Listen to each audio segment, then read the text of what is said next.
Boa noite para todo mundo. O meu nome é Marcos, vocês conseguem me ouvir bem, eu acredito. Eu não sou muito acostumado a falar em microfones, mas tudo bem. Eu tenho algumas coisas para falar para vocês e eu não faço ideia se vai dar certo o que eu vou falar para vocês, porque a minha proposta é que a gente dê um passo atrás e parta desse passo atrás para olhar o que está acontecendo nesse momento nas nossas vidas aqui. Acredito que uma boa parte de vocês vai ser atingido pelas obras da rodovia Raposo Tavares. Então, de certo modo, todos nós estamos unidos por essa rodovia. E a minha missão hoje aqui é tentar trazer para vocês algumas coisas que estão mais longe de vocês e que estão bem perto de mim, porque eu moro longe. E aí eu quero mostrar para vocês um pouco de como funciona o lugar onde eu moro. E hoje, quase que com certeza, eu passei ao lado de um rio e as águas desse rio estão dentro do corpo de vocês. Muito complicada essa frase, então vou falar de novo de um jeito mais rápido. Passei do lado de um rio e a água daquele rio, se não está hoje dentro do corpo de vocês, vai estar nos próximos dias. Porque a área de onde eu venho é uma área de mananciais. São os mananciais que abastecem as casas de vocês e o corpo de vocês e cerca de 90% do cérebro de vocês. Que vocês estão usando para tentar entender essas palavras confusas que eu estou dizendo aqui.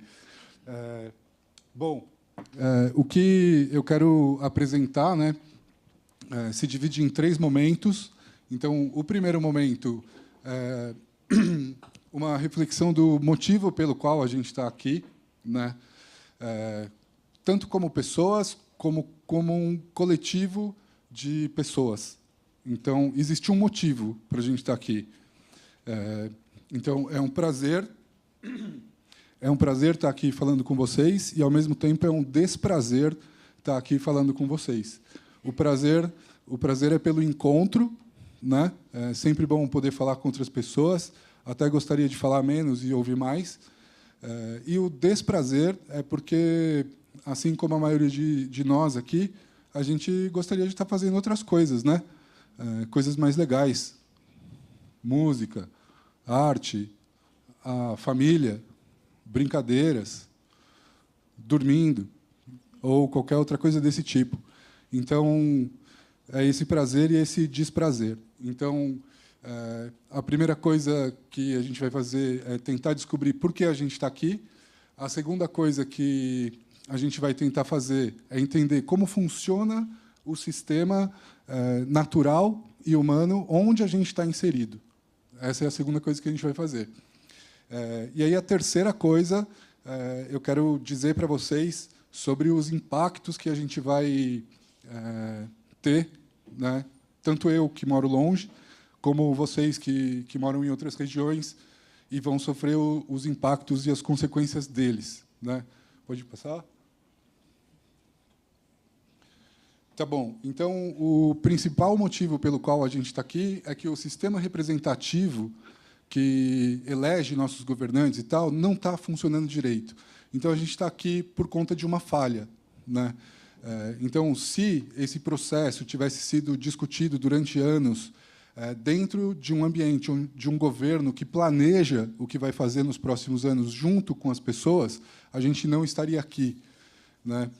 E esse sistema de eleição de representantes, ele falha também em fazer a gente viver bem, né?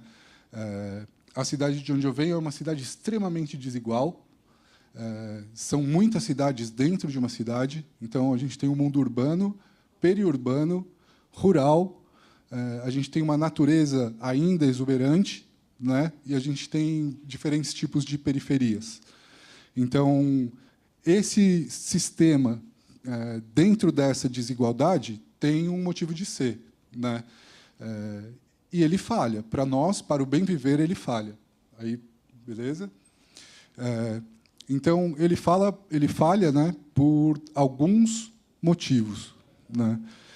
E eu acho que o principal motivo, pode passar para o outro, o principal motivo é porque a gente tem um sistema cultural que diz para a gente que esse é o melhor sistema para a gente viver e conseguir alcançar o bem viver, certo? Então, é dentro disso que a gente está pensando. Então, a nossa cultura, e cultura no sentido do conjunto de conhecimentos, de pensamentos, e esse tipo de coisa que estrutura como a gente faz o que a gente faz, certo? Então, eu vou me aproximar aqui para ler melhor. Esse quadro ele representa o sistema. É um pouquinho difícil de entender, mas não é muito. Então, em amarelo, a gente tem o que, de certo modo, faz parte das nossas ações humanas, né? Então, esse conjunto de coisas que a gente pensa, o modo que a gente vive, né, ele determina o fator político e o fator econômico, como a gente estrutura a nossa sociedade. Um exemplo, né, de como está estruturado essa relação, que parece que é uma coisa só, o mundo econômico e o mundo político parecem quase como que uma coisa só. Então, um exemplo disso é uma coisa que aconteceu alguns anos atrás, quando a Ecovias teve problemas na justiça por conta de pagamentos que foram realizados, né, para campanhas eleitorais de maneira não exatamente legal e dentro da lei. Então, isso me faz pensar que esse é um bom exemplo para a gente tratar aqui, né, de como o fator político e o fator econômico estão muito próximos um do outro. E aí, tudo isso, os fatores econômicos políticos que são amparados pela cultura, eles retornam em ações da nossa espécie animal, né?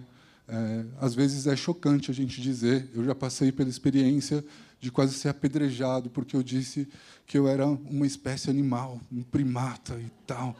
E aí as pessoas ficaram muito bravas comigo e elas falaram: não, eu sou um filho de Deus, eu não sou um animal. Tudo bem, os outros animais também devem ser, mas tudo bem. Então, a gente tem esse resultado das ações antrópicas, né? Onde acontece esse resultado? E, a partir daqui, vai ficar um pouco menos desinteressante. Esses resultados acontecem no espaço. Então, a gente está aqui, nesse momento, dentro de uma Assembleia Legislativa, e ela só existe porque existiu uma revolução em algum lugar do mundo que criou 3 poderes, e etc., etc., etc., e a gente está aqui dentro de um resultado de ações antrópicas que foram feitas há muitos anos atrás. E aqui onde a gente está era uma área de floresta nativa, né? Tinham rios aqui, e etc., etc. Então, a nossa espécie ela tem uma capacidade muito interessante de transformar as coisas de uma maneira irrefletida, né? Então, é muito, muito interessante como a gente usa essa irreflexão para transformar as coisas. E a gente faz isso também motivados, né, pelo desejo de poder, de fama, de reconhecimento, de mandar, enfim, em outras pessoas que são da mesma espécie que a gente. Então, somos uma espécie animal muito, muito curiosa, né? A gente divide essas características com vários grupos de outros primatas também. Muito bem. E aí, por fim, os quadrados verdes, né, eles representam os diferentes elementos da natureza, que é o que eu quero falar, e tentar sensibilizar vocês para o que está prestes a acontecer. Então, se eu fizer um furo aqui, eu vou me aprofundando, e aí eu vou chegar num grande bloco de rocha, de granito, onde a gente está nesse momento. Esse bloco, pelas interações que ele vai realizando com a água, ele vai se transformando em solo. Esse solo, pelas interações que tem com micro-organismos, vai ficando fértil. E esse solo fértil permite que existam outros tipos de vida. Então, são coisas muito, muito básicas. isso tudo que eu estou falando, mas isso não é o centro da nossa cultura. Entender a natureza dessa maneira não é o centro da nossa cultura. A gente não é feito para pensar dessa maneira, a gente não pensa dessa maneira. A gente se preocupa com discussões internas da nossa espécie. É isso que a gente faz. Eu me preocupo com o que vai acontecer na novela, me preocupo com a política, e etc., etc. E a gente esquece que a gente divide o planeta com outras pessoas. E isso é uma alegria, certo? Pode passar? Então, esse sistema cultural no qual a gente está inserido, né, desde um tempo, ele não é mais específico nosso. Então, nos Andes, os Mapuches viviam de uma maneira. Aqui, os Tupis, os Caiovás, viviam de outras maneiras. Os índios europeus, né, que são os nativos de lá, muito antigamente, mas agora você não diz que eles são indígenas, eles são os europeus e tal, mas são indígenas também, viviam de uma outra maneira. O mundo era meio separado. E aí, o que passa a acontecer, conforme o tempo se acelera e os mecanismos de comunicação vão ficando mais rápidos, é que a gente passa a viver uma vida igual na maior parte da superfície do planeta. E aquele sistema que eu mostrei anteriormente, uma parte humana e uma parte da natureza, ele transforma a paisagem, ele fica no espaço. Então, a gente anda pelo resultado dessa interação. É por onde a gente caminha. E aí, a gente chega nesse resultado, que são padrões que estão distribuídos globalmente. E aí a gente tem umas fotografias que ajudam a gente a ilustrar isso. Então, de um lado, a gente tem o Rio de Janeiro, uma cidade bastante conhecida de todos nós, e, do outro lado, a gente tem um Mumbai, na Índia. Então, se eu mudasse um pouquinho a cor, tirasse essa paisagem mais alaranjada, né, dos bairros periféricos brasileiros em função dos tijolos baianos, que são mais baratos, mudasse um pouco a cor, é o mesmo padrão de ocupação, né? E a gente está um pouco longe da Índia. Aí pode passar mais uma. E agora também em Mumbai, na Índia, e aqui em São Paulo, onde a gente está. Se bobear, a Assembleia está ali pertinho dessa área aí. Então, esses padrões se distribuem globalmente, né? São inúmeros exemplos. São inúmeros os exemplos. A maneira como a gente lida com a água, como lida com o solo, como lida com a comida, e assim por diante. Então, esse sistema, que é social e ambiental ao mesmo tempo, né, ele resulta em paisagens que a gente anda por elas e circula por elas. Pode passar uma? Bom, e aí, dentro desse sistema, a gente tem duas situações. Tem muitas situações, na verdade, mas são duas principais. Ou o sistema está equilibrado, ou o sistema está desequilibrado, né? Eu estou desequilibrado, eu não sei vocês. Eu estou desequilibrado. Eu sei que eu estou desequilibrado porque eu estou dentro desse sistema e tenho preocupações que estão um pouco longe disso. Eu divido a mesma cultura com todos vocês, né? Então, existem essas duas situações, um sistema em equilíbrio e um sistema em desequilíbrio.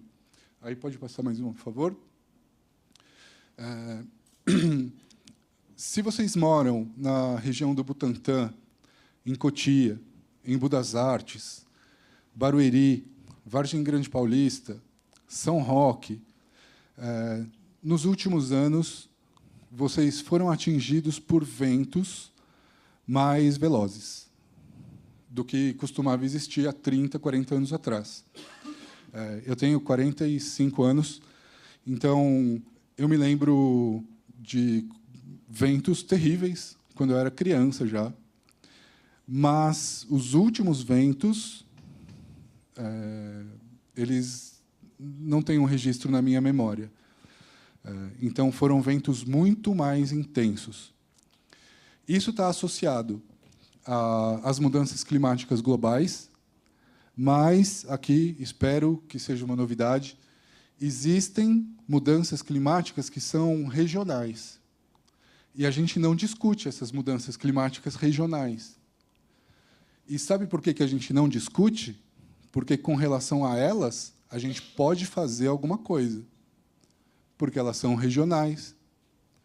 Então, a gente se preocupa muito com a Amazônia, e eu acho que está correta a preocupação, mas a gente não se preocupa tanto com a Mata Atlântica, que é onde a gente vive. A gente se preocupa muito com as emissões de gases da China, dos Estados Unidos e de outros países industrializados mais antigos, mas a gente não se preocupa tanto assim com as emissões de gases dos nossos automóveis. E, nos municípios de Cotia, Vargem Grande, Itapecerica da Serra, Embu das Artes, o principal emissor de poluentes, né,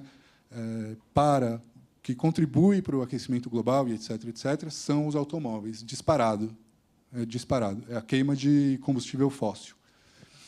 Bom, nessa imagem, a gente vê os traçados, as linhas vermelhas, elas representam um conjunto viário, né? A linha horizontal, ali mais perto da seta amarela que está apontando para a cidade de São Paulo, ali é a Raposo Tavares, né? E mais ao norte, mais em cima da imagem, é a Castelo Branco. E essa linha vermelha que corta de norte a sul, bem no meio da imagem, na vertical da imagem, é uma via que eles estão pretendendo construir em uma área onde hoje é uma das áreas mais verdes das cidades, e é uma pista que vai, uma pista que vem, predominantemente floresta dos dois lados, né? Alguns condomínios de chácaras, e é esse o visual ambiente ali. Então, um dos impactos ambientais que resulta desse sistema que a gente estava falando é um processo que acontece de várias maneiras, né? Não vou explicar aqui a formação do vento, não vou entrar nesse detalhe e tal, mas, predominantemente, a direção dos ventos ela varia entre aquelas duas setas. Então, ou os ventos são ventos de sul, vêm do sul para o norte, ou seja, do mar, né, da região de Santos, Baixada Santista, em direção à capital, ou eles vêm do oeste. Então, hoje, por exemplo, os ventos, durante o dia, estavam vindo do oeste. Onde eu moro tem uma palmeira, e aí eu olho, né, eu sei onde é o norte e sul, aí eu olho para onde está a folha da palmeira. Então, é a minha biruta. Bom, pode passar uma imagem, por favor? Mais uma? Tá bem. Então, o que vai acontecer se aquela área verde que a gente estava falando, naquela linha norte-sul, ela perder árvores? Ela vai perder uma ação mecânica que barra os ventos. É isso que vai acontecer. E se você perde essa ação mecânica, o que acontece com a velocidade dos ventos? A velocidade dos ventos aumenta. Aí pode voltar uma anterior. Então, aqui são duas reportagens. Uma é de um jornal regional, né? E uma outra é de um jornal da USP. Então, dados comprovam o aumento de eventos climáticos extremos em São Paulo. Então, nos últimos 20 anos, a gente teve mais eventos climáticos do que nos outros 100. E ali é uma foto de um mini tornado, né, do que aconteceu com um mini tornado. Um mini tornado não se forma no meio do oceano e vem flutuando e atinge a costa brasileira, sobe a serra e destrói as nossas casas. Não. Ele está muito mais associado com mudanças regionais, na arborização, no conjunto de florestas que existem e assim por diante. Então, aqui eu chamo a atenção para uma coisa. Sabe o que aconteceu nos últimos 30 anos? Um processo de expulsão dos pobres por conta de especulação imobiliária, etc., para as áreas de mananciais, final dos anos 80 e durante os anos 90 inteiro. Itapecerica, Cotia, Embu das Artes. Perdemos florestas. Esses 3 municípios são campeões de desmatamento nesses últimos 30 anos. E aí eu penso, se as árvores barram o vento, e se a gente perdeu tantas árvores nesses últimos 30 anos, qual será a consequência? A consequência é essa. Uma das consequências é essa, né? E isso é profundamente angustiante. É profundamente angustiante. Pode passar uma? Essas 2 figuras, elas ilustram, né, o que acontece. Nesse caso específico, né, é uma barreira de proteção de pastagens, então, ou de plantações, né? Os ventos, as roupas, quando a gente coloca no varal, a gente acha que elas secam por causa do sol, principalmente. Não, elas secam principalmente por causa do vento. Então, o vento ele tem esse poder, né, de, mecanicamente, ir contribuindo para a evapotranspiração. Então, se você cria esse tipo de estruturas, fileiras de árvores, você consegue proteger plantações, etc., do vento, né? E, da mesma maneira, isso funciona nas cidades. Então, se nossas cidades fossem mais arborizadas, as consequências dos ventos seriam muito menores. Agora, nas nossas cidades, o que está acontecendo? Os ventos estão aumentando por causa dessa dinâmica. As árvores caem, porque são antigas. E aí, os prefeitos, a nossa cultura diz, as árvores caem. Então, as árvores caem em cima de nós. Então, o que a gente tem que fazer? Vamos cortar as que ainda não caíram. É o que a gente faz, né? Então, a gente não pensa nisso com muito cuidado e ampliando o pensamento dentro de um sistema, né? Então, essa é uma figura que ilustra esse processo. Um outro impacto que vai acontecer com relação à temperatura, né? As temperaturas da superfície mesmo, as que atingem o nosso corpo. Então, ali, olhem, tem uma represa ali mais para o sul, né? É a represa Guarapiranga. E na imagem, a imagem do mapa, um mapa de calor, né? Esse mapa de calor, as áreas em tons mais frios, azuis e verdes, elas têm as temperaturas menores, e as áreas em tons vermelhos, laranjas, têm as temperaturas maiores. Então, essa dinâmica é o que predomina. Então, a área urbana ela vai aumentar a temperatura. Isso faz com que a atmosfera fique mais quente. Uma atmosfera mais quente é uma zona que se chama de baixa pressão atmosférica, porque no calor o ar se expande e fica mais leve. É assim que voam os balões e tal. E nas áreas mais frias, o ar fica mais denso. Então, se eu estou aqui muito denso, eu quero me espalhar. E eu vou escolher as áreas mais quentes para ir. Então, o que vocês acham que vai acontecer com a direção dos ventos, né? Eles vão sair das áreas mais frias e vão para as áreas mais quentes. Então, internamente, nessa micro-organização do vento e tal, as cidades da região oeste vão sofrer com isso, os bairros da região oeste de São Paulo vão receber mais ventos e etc, etc. Então, isso é o que vai acontecer com as temperaturas da superfície.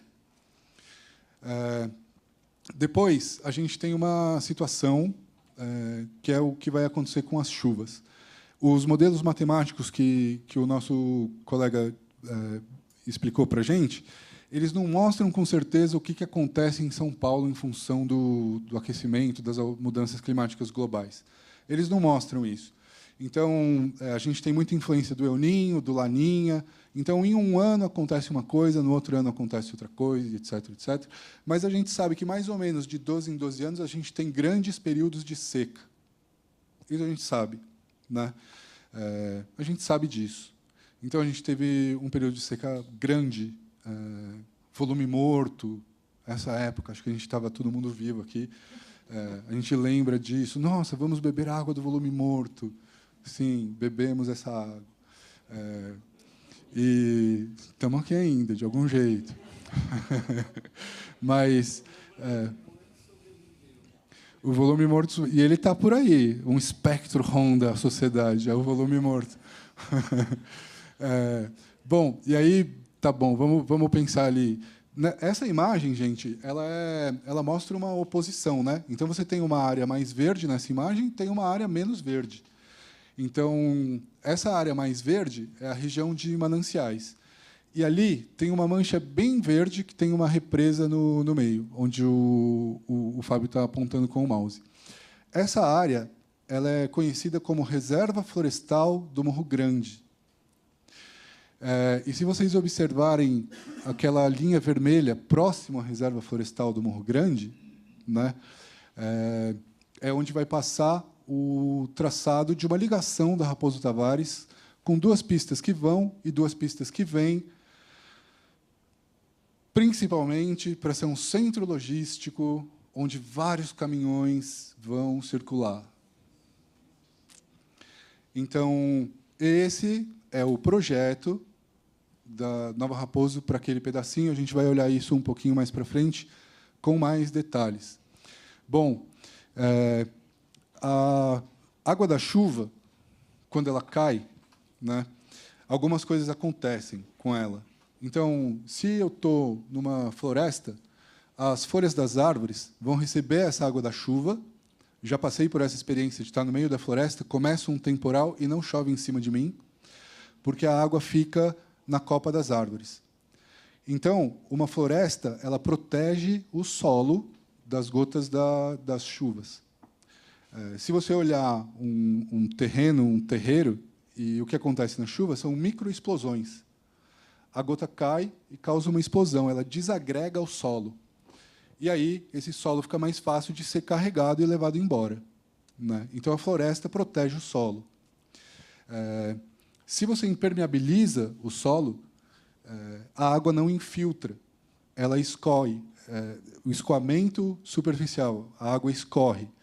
Então, ali, a gente tem uma grande área de quilômetros quadrados onde a chuva cai e ela escorre. E a gente tem uma outra área mais verde, onde a chuva cai e, lentamente, ela vai infiltrando num solo protegido e recarrega o aquífero. E aí, o aquífero ele é utilizado para o nosso abastecimento, porque é do aquífero que brotam as nascentes dos rios. Então, isso é um sistema funcionando sem parar. Um rio não tem um começo, ele não tem um fim. E a gente só pode chamar de por exemplo, no Rio Pinheiros. Eu me recuso a chamar o Rio Pinheiros de Rio Pinheiros. O Rio Pinheiros é o canal do Pinheiros, onde foi um dia um rio. O Tietê é o canal do Tietê, porque ele foi um dia um rio. O rio ele se comunica com o que está em volta, né? E aqui a gente tem uma imagem que mostra essa realidade. Então, se a região onde a Nova Raposo está chegando, e não achem que a Nova Raposo, esse trecho Cotimbu, ele vai parar por aí. Tem uma alça aprovada do Rodoanel que liga Itapecerica a essa estradinha aí. Vai ter essa ligação no futuro. Então, com relação a... Pode passar uma? Com relação à água das chuvas, essa é uma ilustração do que acontece, né? Então, a água da chuva cai, ou ela vai escoar, ou ela infiltra, uma parte volta para a superfície evaporando e assim por diante. Então, ali mais à esquerda, a gente tem uma situação mais próxima de uma situação natural, e mais à direita, a gente tem uma situação menos próxima de uma situação natural. Pode passar mais uma? Tá. A imagem ficou pequena, mas eu vou narrar elas. Então, ali, a gente tem... Boa. Essa linha amarela é a linha do traçado pretendido que faz a ligação entre Cotia e Embu. O que está em verde, como vocês podem imaginar, são fragmentos de Mata Atlântica. Mas não é qualquer Mata Atlântica. Esses fragmentos de Mata Atlântica são florestas de 50, 60, 70 anos. Então, são florestas que se regeneraram naturalmente, né, e se transformaram em florestas. Então, você tem árvores maiores que formam o dossel, a copa lá em cima. Depois, você tem o subbosque, que são árvores menores que estão dentro da floresta. E tem espécies de animais, o assanhadinho, por exemplo, um passarinho bem miudinho, marrom, muito bonitinho, que ele só vive em subbosque, ele não consegue fazer voos longos. Então, se você não tem essa floresta, você não tem o assanhadinho. Então, essa mancha, as manchas verdes, são só dessas florestas que estão em estágio médio e avançado de regeneração. Então, são florestas mais ricas, certo? E eles querem passar uma rodovia aí, com 2 pistas que vêm e 2 pistas que vão, para criar um centro logístico. Adivinha se isso vai servir para a circulação de pessoas que trabalham, etc., etc., etc. Não, porque não tem fluxo de pessoas que justifique você criar uma rodovia internamente entre os nossos municípios. A maior quantidade das viagens que acontecem dos nossos municípios, elas saem dos nossos municípios e vêm para São Paulo.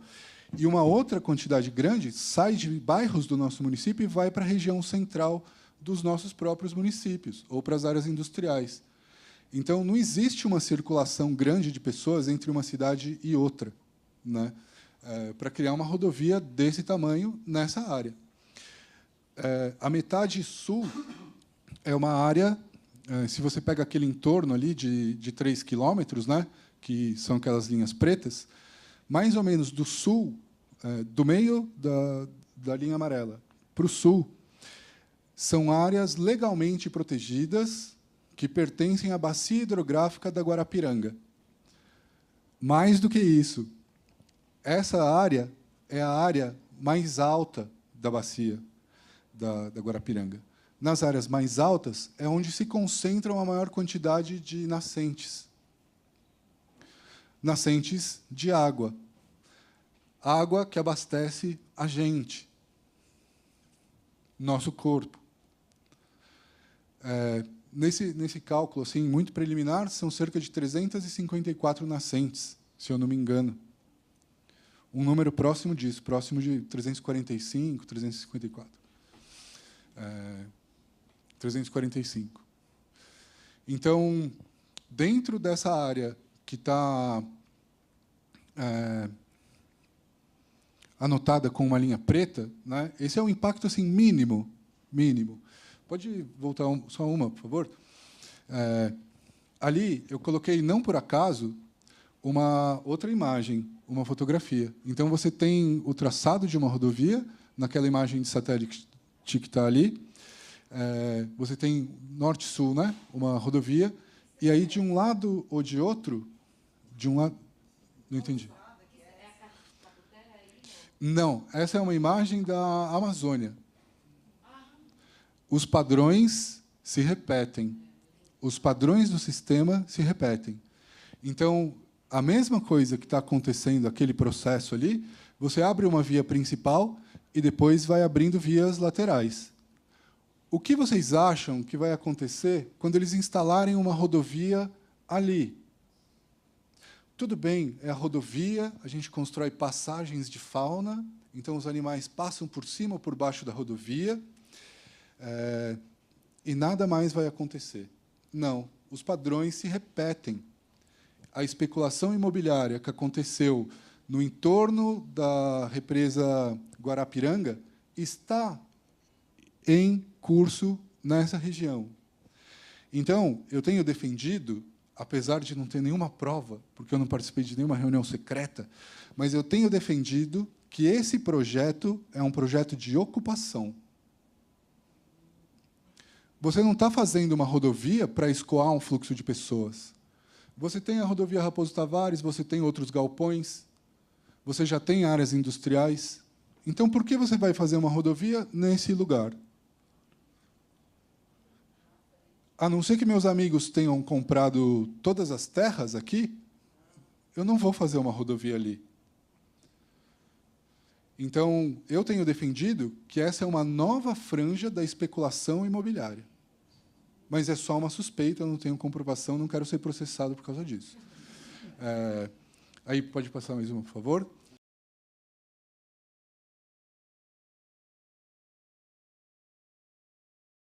Bom, boa noite, pessoal. Meu nome é William. É um detalhe bem importante que, em 2012, eu fiz um trabalho para a Sociedade de Amigos de Embu, que o prefeito Chico Brito tinha um corredor industrial que ele queria implementar lá.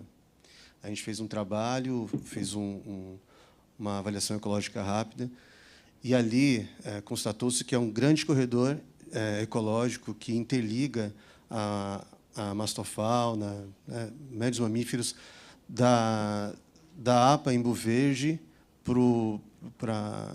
e vice-versa para a reserva Morro Grande. E isso foi parado lá atrás. Agora isso vai ser bem pior. E tem todo o efeito de borda, que a gente pode falar, tem um monte de detalhes ainda que vocês estão explicando muito bem aqui. E é um problema muito grave.